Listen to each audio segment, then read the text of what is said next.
बिस्मिल्लाहिर्रहमानिर्रहीम। अस्सलाम वालेकुम प्री के जीवान, कैसे हैं आप सब। मैं हूँ आपकी टीचर सदफ और ये है हमारा उर्दू का लेसन। और उर्दू के लेसन में आज हम पढ़ रहे हैं हर्फ हे।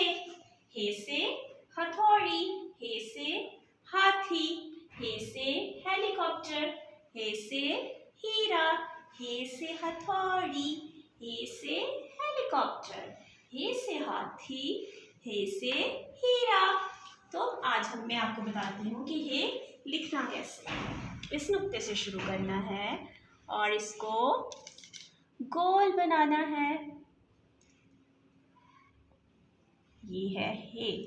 हे से हाथी, हे से हथौड़ी, हे से हेलीकॉप्टर, हे से हीरा। हे से हाथी, हे से हथौड़ी, हे से हेलीकॉप्टर, हे से हीरा। तो प्रिय के जीवन, आज हमने पढ़ा हर्फ हे। इंशाल्लाह अब हम अपनी अगली वीडियो में अगले हर्फ के साथ मिलेंगे। तब तक के लिए अपना ख्याल रखिएगा। अल्लाह हाफिज।